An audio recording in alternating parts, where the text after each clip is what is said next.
ઝાલોદ વાવડી ફળિયામાં સ્થાનિક રહેવાસીનું ભૂગર્ભ ગટરમાં પાણી ન જતા રોડ પર રેલાતું પાણી. ઝાલોદ વાવડી ફળિયામાં આશરે 2 મહિના પહેલા પાકો રોડ બનાવવામાં આવેલો હતો. તે દરમિયાન રોડ પર આવેલી નાની મોટી ગટરો બંધ કરી દેવામાં આવી હતી. તેમજ ગટર બંધ કરી દેવાતા સ્થાનિકોના ઘરમાં પાણીના નિકાલ માટે સીધી ભૂગર્ભ ગટરમાં લાઈન આપી દેવામાં આવી હતી. વાવડી ફળિયામાં રહેતા મનોજ લખારાના ઘરના પાણીના નિકાલ પણ લાઈન ભૂગર્ભ ગટરમાં આપી દેવામાં આવેલી હતી. મનોજભાઈના ઘરમાં પાણીનો નિકાલ ભૂગર્ભ ગટરમાં પાઇપલાઇનમાં કચરો ફસાઈ જવાથી થતો નથી. તેથી આ અંગે મનોજભાઈ દ્વારા પાલિકાનું ધ્યાન પણ દોર્યું હતું, પરંતુ પાણીનો યોગ્ય નિકાલ થતો નથી, જેથી મનોજભાઈના ઘરના પાણીનો નિકાલ ન થતા આ પાણી રોડ પર રેલાતું જોવા મળે છે.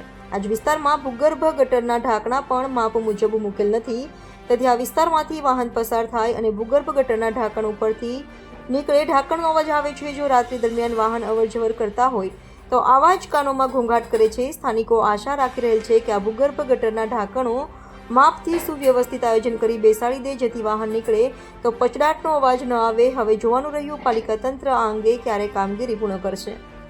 Reporter Pankaj Pandit, Gujarat crime news. બોલો.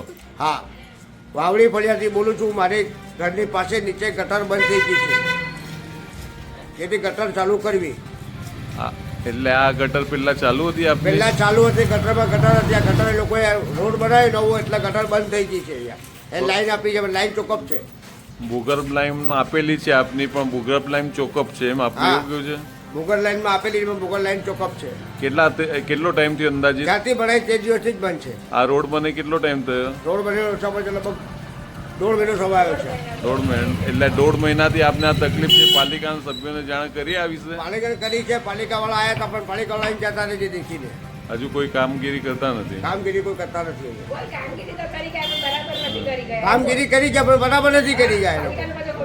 હા, ના ના ના, સાચું બોલું છું ભાઈ. પાલિકા કામ કરી છે, પણ બિચારા દેખીને જતા રહે છે. ગમે કામ લાઈન ચોકઅપ છે, ખોટું પડશે બધું.